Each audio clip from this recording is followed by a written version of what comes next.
Hey everybody, welcome to Sharon's Space. I am Shaz and I am on point to empower women to rock their business, adding value and significance in everything that they do. Today's topic is working from home and this is part 2. The next tip is to actually not work from home. You might be thinking, what? So not working from home sometimes is exactly what you need to do. If you feel like the walls are caving in, that you've got no motivation, no inspiration to do what is on that list to do, maybe you do need to find a cafe. Maybe you need to find a library if you've got children at home and it is school holidays. Potentially that cafe that has that play park, that play area where you can attend and they can play. You can bring your laptop or just your phone and your notebook and action off some of that to-do list may very well be what is in order for that day. And there's some great places out there and they're popping up everywhere where you can go along, everyone's happy, you get coffee, you're able to do some of your to-do list, and the kids are also able to play and make some new friends. Saving your calls for the afternoon. So this would be tip number 4. I find that in the morning, I like to get up, I like to go about my day, I like to do my things, check in with Shaz, and I get overwhelmed when I need to make phone calls when I'm not organized. Doesn't work for me.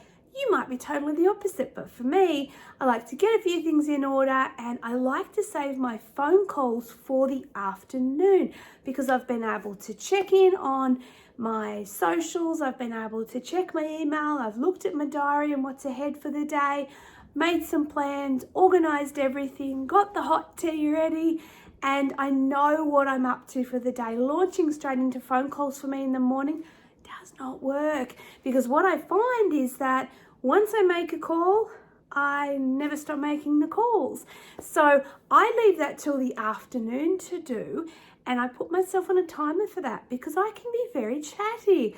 So I do it in the afternoon, and it doesn't always work like that. Like some clients and some people you need to speak to, you have to kind of change your ways. But where possible, I try to do it in the afternoon, set myself a timer because I know that my children are home off that bus at 4 p.m. So if I start making the phone calls at 2, I give myself until 3:30 and then I kind of regroup, have a moment to myself, and the children are home, and then I'm on night shift with the kids at home doing the mum stuff. So calls in the afternoon work for me. And I also, taking it a step further, I don't try to do calls every day. I block out particular things that I do when I'm working in sections. So Friday for me is a day that I do YouTube content, that I do videos, that I show up and offer value and significance. And I block that out so I'm on point in that particular topic. Same with calls. So I have a couple of days that I do connect, I do text, I do email and make those calls or connections in a blocked out time because then I find that I'm rolling with it and I'm on point to do it so super well. Now, I absolutely love this next tip, and that is to match your music to the project. If you can think and allow yourself some time for a minute just to think about the music that you listen to. I am absolutely all for, I listen to TED Talks, I listen to YouTube, I've got the people that I love, that I follow, and I listen to something that inspires me or educates me in my business, my personal growth every single day. I find the time to do that from home whilst I am tidying up in the morning, whilst I'm doing the things that need to be done in the household.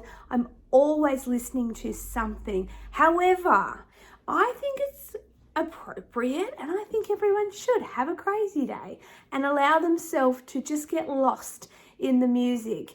So if you've got a project that you need to get done and you're just not feeling it, allow yourself the opportunity to listen to some music and get the juices, the creativity juices flowing whilst you're doing that. Music can put us in such a different state of mind. When I am doing the weekly grocery shop, I allow myself that day to listen to whatever I want from home to there and there, home, and it's about a 45-minute drive each way. And that really just gives me that opportunity to just kind of lose myself and get a little bit crazy. And then every other time that I am listening to something, it is all that good stuff, that learning new tips and tricks and motivation, all on YouTube and in other ways, podcasts and things. But allow yourself to find some motivation through the music when you're working from home. It might just be what you need to get those creativity juices flowing again. One of the most important tips I find is taking regular breaks. So this is our next tip when working from home. When we are in the office space around other humans in the working situation, we find that we take breaks, right? Because they're allocated. But when you're at home, you don't seem to give yourself, you don't employ yourself and don't give yourself the opportunity to take the breaks. We need to do that as part of our planning. So whether that is the morning tea 15-minute break, the half an hour to an hour lunch break. For me, I've got a bit of a system and I'll share that with you. So I always find myself starting at 10 a.m. in the morning after I've got my children on the bus. I do a bit of tidying up and a few things around the house, listen to some music, listen to some motivation, whatever that looks like. And then I'm always, generally I start at 9, but I give myself to 10 and I start, and then I'll work for about an hour and a half, and then I'll have tea and a snack break. I'll have lunch at about 1 o'clock and I'll give myself half an hour for that. And then I finish off at 3:30 to allow myself some time to regroup, ready for my children to come home at 4. When you're taking the breaks, however, it is important that you stretch, that you get up. If you've been on the chair, that you don't have your snacks, your lunch and everything right near the working station, and you're not actually getting up and moving and going to a different scenery. Now that might be you grab a cuppa to go and you go for a walk to the mailbox. It's 5 minutes, but that 5 minutes can change everything. Or find a different scenery, go out and sit outside and take that time to just regroup, because you'll find that you are so much more productive when you do take those scheduled breaks. Prepping your meals and snacks and your hydration follows the last tip. And it's really important that we do that, because what we'll find is that often, it's important to get some good brain food when you're building a business, you're in creativity, you're hustling, you're on the phone, you're here, you're there, you're everywhere as a business owner. It's important that you get that good nutrition and that hydration into your body and your mind so you can be more productive. And we don't want to be fluffing around and creating things during the day when we're supposed to be working. So if you find yourself able to, I'd highly recommend getting organized the night before.